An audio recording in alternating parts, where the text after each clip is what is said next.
لیکن یاد رکھیے گا کہ ایک مسلمان بھی اگر زندہ رہے گا تو وہ اپنے حق کی آواز کے ساتھ زندہ رہے گا، چاہے وہ ہمیں ملے یا نہ ملے، لیکن اس کا مطلب یہ نہیں کہ کسی وجہ کر ہم نا امید ہو جائیں اور اپنی چیزوں کو اپنے ہاتھ سے تباہ کر دیں۔ دیکھیے جس کشتی پہ ہم بیٹھے ہیں بھروسہ تو اللہ پہ کرنا ہی پڑے گا، چاہے بنیان پہنا ہو یا نہ پہنا ہو۔ بالائے طاق نہیں، مسلک کو ہاتھ میں رکھ کے بھی کام کیا جا سکتا ہے، اپنے اپنے مسلک پہ رہتے ہوئے دوسرے مسلک کا احترام کیا جا سکتا ہے۔ آئیے ہم اسی بات پر اتحاد کر لیں کہ ہمیں اختلاف ہے، تمام مسلکیں محترم ہیں، تمام مسلکیں قابل احترام ہیں، اور میں ایک مسلک پر چلتا ہوں، میں ایک مسلک کو مانتا ہوں اور اپنے مسلک پر چلتے ہوئے دوسرے مسلک کا احترام کرتا ہوں۔ تو کسی بھی مسلک کو یہ نہ کہا جائے کہ وہ مناسب نہیں ہے، ہم یہ کہتے ہیں کہ ملت بچے گی تو مسلک بھی بچے گی۔ ہمارے ساتھ ایگری نہیں ہوتے تو ہم سے نہیں ملتے، تو ہماری جو ملاقات ہم سے ہوئی اور ہمیں انہوں نے وقت دیا، یہ بہت پازیٹیو ہے اور ہم اسے پازیٹیو لیتے ہیں، اور ہم ان کے شکر گزار ہیں honourable chief minister Chandra Babu Naidu صاحب اور ان کی پوری ٹیم کے، کہ انہوں نے مسلم مسلح بورڈ کو وقت دیا، اور ہندوستان کی بہت ساری تنظیمیں بھی اس وقت پریزنٹ تھیں، اور جو 50 منٹس کے ڈسکشنز ہوئے اس میں ان کا ریئیکشن بہت پازیٹیو تھا، چونکہ ہم نے یہ صاف صاف بتایا کہ یہ ڈسکرمنیشن ہو رہا ہے اور سنویدھان اور دستور کے خلاف اس بل کو ٹیبل کرنے کی کوشش کی گئی ہے،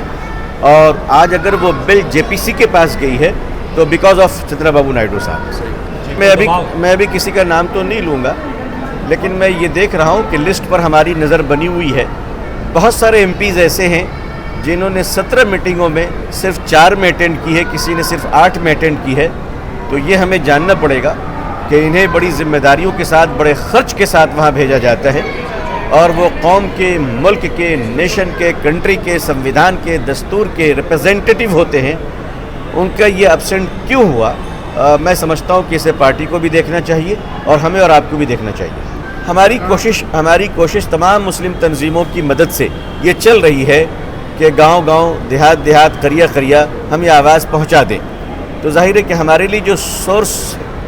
ہے باتوں کو پہنچانے کی وہ مساجد ہیں۔ تو آپ صحیح کہہ رہے ہیں کہ بات اس حد تک عوام میں نہیں پہنچی ہے جس حد تک پہنچنی چاہیے۔ ملک بڑا ہے، وسائل کم ہیں۔ نہیں، ایسا نہیں، ایسا کبھی بھی نہیں ہے انشاءاللہ۔ یہ قوم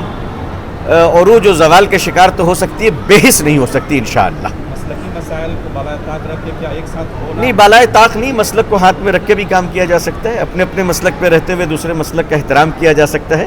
آئیے ہم اسی بات پر اتحاد کر لیں کہ ہمیں اختلاف ہے،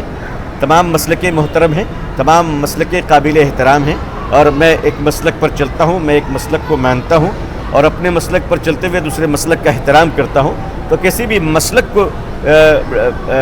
یہ نہ کہا جائے کہ وہ مناسب نہیں ہے، ہم یہ کہتے ہیں کہ ملت بچے گی تو مسلک بھی بچے گی، دین بچے گا تو مسلک بھی بچے گا۔ بی جے پی کا ٹریک ریکارڈ ہے کہ اس نے جو مسلم غالب کے جو بھی پلان تھے، جو بھی بل تھے، سب اس نے پاس کروایا، اور ایسا لگتا ہے کہ یہ بھی شاید اگر پاس ہو جائے تو کیا مسلم عوام کے پاس یا تنظیموں کے پاس کوئی پلان بھی ہے؟ دیکھیے، پلان بی اور پلان اے کا کوئی مسئلہ نہیں ہے۔ مسئلہ صاف ہے کہ لوکتنتر کی لڑائی شکتی تنتر والوں سے ہے۔ اگر کوئی آدمی اپنی پوری طاقت اور پوری قوت اور میجورٹی کا استعمال سنویدھان کو ڈسٹرائے کرنے کے لیے کرتا ہے تو یہ خطرہ صرف مسلمانوں کے لیے نہیں ہے، یہ پورے دیش کے لیے ہے، ہمارے سکھ بھائیوں کے لیے ہے،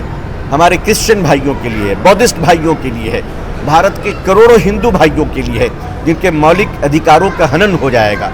لہٰذا پلان اے اور بی کا کوئی مسئلہ نہیں ہے، ہمیں دین بھی بچانا ہے،